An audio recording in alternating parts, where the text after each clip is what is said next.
चलिए अगला प्रश्न है कि समावेशन का क्या अर्थ है? सभी विद्यार्थियों को उनकी सामाजिक पहचान से निरपेक्ष होकर के अपनाना, अनुचित प्रयास व अलगाव पैदा करने वाली बाधाओं को अनदेखा करना। समावेशन क्या है? निरपेक्ष होकर के अपनाना। किसी भी समाज से बच्चा आता है उसको ना क्या करना है, निरपेक्ष मतलब उपेक्षा नहीं करनी है, उसको अपना लेना है। ऐसा नहीं देखना है कि नहीं यार ये इस समाज से आता है, ऐसा नहीं। अलगाव पैदा करने वाली बाधाओं को अनदेखा कर देना। ठीक है, अलगाव पैदा करने वाली जो बाधाएं हैं उनको देखना पड़ेगा ना, क्यों अलगाव पैदा कर रहे हैं, अनदेखा नहीं करना, इसको देखना है। ठीक है, और उनको सुधारना भी पड़ेगा। अब मान के चलो कोई दो कैटेगरी के बच्चे हैं, जैसे कि हिंदू और मुस्लिम है, दोनों के बीच में लड़ाई हो रही है। अब उसको देख रहे हो और टीचर मुस्कुरा के कहे चलो पहले लंच करते हैं फिर देखेंगे, तो दोनों आपस में लड़के कट जाएंगे। वहां पर करना क्या है, आप उसको देखेंगे कि अरे क्या हो रहा है, ऐसा नहीं करते, एक हो, पढ़ाई करो एक साथ मिलकर के, तुम्हें कुछ आएगा तो ये बताएगा, तुम्हें कुछ नहीं आएगा तो ये बताएगा, क्या दिक्कत है यार इसमें, ये सारी चीजें समझानी पड़ेगी। भेदभाव को बढ़ावा देना नहीं चाहिए। ऐसा ही जोड़ता मतलब कि पता चले तूफान बने हुए हो क्लास में कि हम हमारे चाचा विधायक हैं यहाँ पर, हमसे कोई लड़ना मत, हमसे कोई बात मत करना, हम जिसको बोलेंगे वो चीज करनी है, तो समावेशी शिक्षा कैसे हो पाएगा? ऐसा तो हो ही नहीं सकता। भागीदारी जुड़ाव के असमान अवसर, असमान मतलब कि सबको समान अवसर नहीं मिलेगा, किसी को 2 बार मौका मिलेगा, किसी को 100 मीटर की रेस में ले गए, उसको 4 बार से ले जा रहे हैं, जीत के आता नहीं है, लेकिन दूसरा जीत सकता है, उसको 1 बार में नहीं ले गए, तो इस तरीके का समान अवसर नहीं देने। आंसर नंबर जो होगा यहाँ पर कौन सा होगा? आंसर नंबर फर्स्ट होगा, सभी को समान अवसर दिया जाएगा कि बिना किसी सामाजिक पहचान से। ठीक है, सामाजिक पहचान नहीं देखनी है उसमें। विविध सांस्कृतिक पृष्ठभूमि के विद्यार्थियों को सफलतापूर्वक सम्मिलित करने के लिए शिक्षक को निम्न में से किससे बचना चाहिए? ठीक है, तो सांस्कृतिक पृष्ठभूमि से विद्यार्थियों को सफलतापूर्वक सम्मिलित करने के लिए तो विद्यार्थियों को पहचाने और उनका सम्मान करें। ठीक है, तो प्रभुत्वशाली समूहों के अनुभवों को प्राथमिकता दें। ठीक है, शिक्षण के संग विविधता।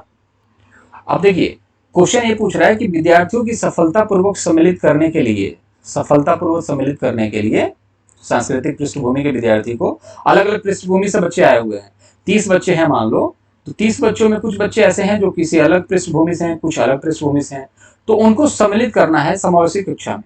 तो शिक्षक को निम्न में से किससे बचना चाहिए? तो विद्यार्थियों को पहचानना चाहिए सभी बच्चों को और उनका सम्मान करना चाहिए, बिल्कुल फैक्ट है। प्रभुत्वशाली समूहों के अनुभवों को प्राथमिकता देना चाहिए। कुछ ऐसे बच्चे हैं जो कि यहाँ पर मान के चलो कि हिंदू ज्यादा हैं, ठीक है, 30 में से 25 लोग हिंदू हैं, 5 लोग मुस्लिम हैं, तो पता चले सिर्फ हिंदू की बात सुनो मुस्लिम की ना सुनो, ऐसा भी नहीं करना चाहिए। सामग्रिक विविधता को शामिल करना चाहिए, ये सही बात है, ये वाला आंसर होगा।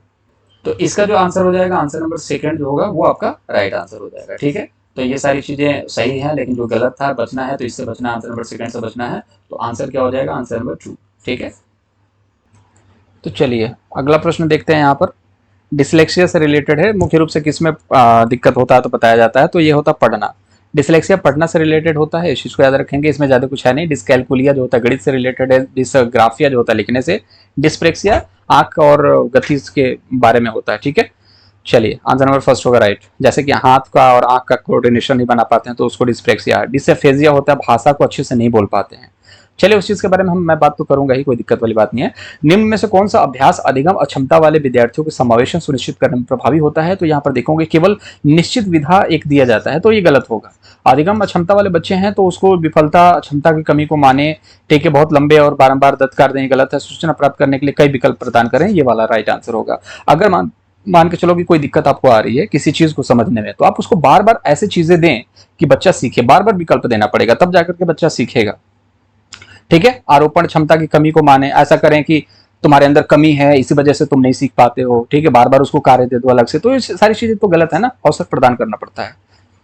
चलिए प्रतिभावान विद्यार्थी को देखेंगे, जानकारी को जल्दी और सही तरीके से अवशोषित करते हैं, सही बात है। अपने आयु स्तर के नीचे के प्रश्नों को हल करने में असमर्थ होते हैं, ऐसा गलत बात है। प्रतिभाशाली है तो अपने से 5वीं क्लास में तो 4वीं क्लास के प्रश्नों को तो हल कर ही सकता है। सरल और सम्मान कार्यों को चुनने की प्रवृत्ति होती है, ऐसा नहीं है वो मुश्किल कार्यों को करते हैं। मूल बातों में सहज समझ का अभाव होता है, नहीं, मूल बातों को तो अच्छे से समझते हैं। आंसर नंबर फर्स्ट जो होगा राइट आंसर होगा। चलिए, एक शिक्षक को अपने विद्यार्थियों को किसी प्रश्न का उत्तर देने के लिए सहज अनुमान लगाने के लिए क्या करना चाहिए? प्रोत्साहित करना चाहिए, अनदेखा करना चाहिए, दंडित और अवरुद्ध करना चाहिए? तो प्रोत्साहित करना चाहिए, अनदेखा नहीं करना चाहिए, दंडित और अवरुद्ध नहीं करना चाहिए। किसी भी, अगर मान के चलो कोई बच्चा है जो प्रश्न का उत्तर देने के लिए अनुमान लगा रहा है, तो उसको प्रोत्साहित करिए कि ठीक है सर, मुझे लगता है ना कि इसका आंसर ना 2500 और 2600 के बीच में होगा, तो अनुमान लगा रहा है तो प्रोत्साहित करो, ऐसा नहीं अरे बेवकूफ है क्या, करेक्ट बता, ऐसा नहीं करना है। आंसर नंबर फर्स्ट होगा राइट आंसर।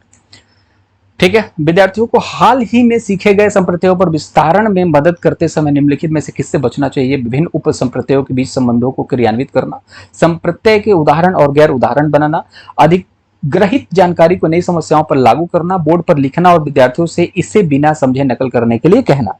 तो बिना समझे अगर लिखोगे तो कोई मतलब है नहीं। जानकारी को नई समस्या पर लागू करना ठीक है, संप्रत्यय को उदाहरण और गैर उदाहरण बनाना ये ठीक लग रहा है, विभिन्न उपसंप्रत्ययों के बीच संबंध को क्रियान्वित करना चाहिए ये भी सही बात है। ठीक है, नई समस्या तो सिंपल सी बात है, ये वाला जो होगा राइट आंसर होगा, आंसर नंबर 4 जो होगा राइट आंसर होगा, क्योंकि किससे बचना चाहिए? संप्रत्यय जैसे कोई भी कॉन्सेप्ट है उसको फैलाना चाहते हो अपनी लाइफ में, उस कॉन्सेप्ट पर बहुत अच्छा कमांड चाहते हो, तो उसमें आपको क्या करना पड़ेगा? विस्तारण मतलब कि कमांड होता है, ठीक है, एक्सटेंशन कमांड होता है, फैलाव होता है। तो आप अपने कॉन्सेप्ट को बढ़ाना चाहते हो तो आप क्या करोगे? सब जो संप्रत्यय से जुड़े हुए कुछ सब सब सब कॉन्सेप्ट है उनके बीच में भी आप रिलेशन जोड़ने की कोशिश करोगे। ठीक है, संप्रत्यय के उदाहरण और गैर उदाहरण चीजों को भी देखोगे। ठीक है, उसके उदाहरण क्या है, उसके क्या उदाहरण नहीं है, उन सभी चीजों को भी देखोगे। ठीक है, जानकारी को नई समस्या पर लागू भी करोगे। ये चीज राइट आंसर है। 3 है जो बिल्कुल सही है, लेकिन यहाँ पर गलत पूछा है, बचना चाहिए किससे? तो चौथे से बचना चाहिए, चौथा वाला राइट आंसर हो जाएगा। चलिए, किस तरह के पाठ्यक्रम को लागू करके विद्यार्थियों की विफलता को कम किया जा सकता है?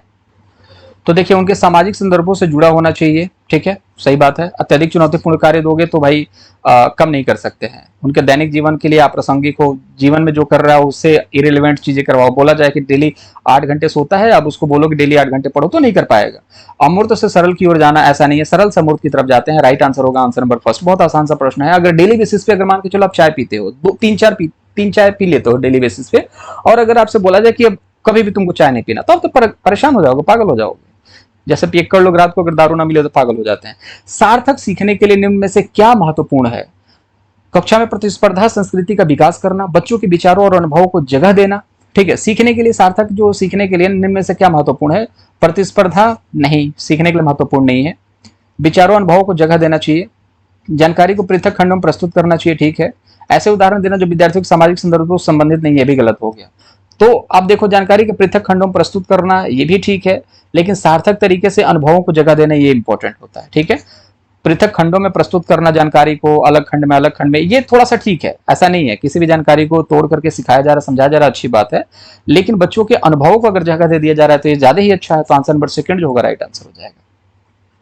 170 क्वेश्चन, विद्यार्थियों को नए संप्रदाय पढ़ाते समय शिक्षक को निम्न में से किससे बचना चाहिए? उन्हें दिए गए उदाहरणों में से सामान्य गुण खोजने के लिए कहें, संप्रदाय से संबंधित गैर उदाहरण प्रस्तुत करें, ये तो गलत हो जाएगा। फिर पहले जटिल उदाहरणों को प्रस्तुत करें फिर सरल, ये तो गलत हो जाएगा। नई जानकारी को बचना किससे चाहिए? इसी से बचना चाहिए भाई। ठीक है, सिंपल सी बात है। उन्हें दिए गए उदाहरणों में सामान्य गुण खोजने के लिए कहें, संप्रदाय संबंधित गैर उदाहरण प्रस्तुत करें। उदाहरण भी और गैर उदाहरण दोनों इंपॉर्टेंट है, करना चाहिए, लेकिन यहाँ पर बचना किससे चाहिए? तो आपका आंसर नंबर 3 जो होगा वो राइट आंसर हो जाएगा। नई जानकारी को पुरानी जानकारी से जोड़ना इंपॉर्टेंट होता है। Right answer answer number 3। तो चैनल को सब्सक्राइब जरूर कीजिए। 300 प्लस क्वेश्चन हैं यहाँ पर, पीडीएफ यहाँ पर मिलेगी। मैं बार बार कह रहा हूँ, जाकर के देखिए जरूर। 8hourstudy.com पर नोट्स भी हैं, पीडीएफ अलग है, नोट्स अलग है। पीडीएफ नोट्स तो है, नोट्स भी हैं, जाकर के वहां पर सेल्फ स्टडी कीजिए।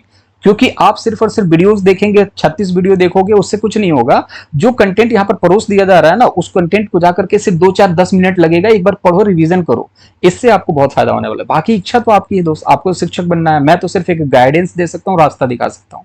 आपको लगे मेरा इसमें स्वार्थ है तो जाहिर सी बात है, आप जो चाहे सोच सकते हैं।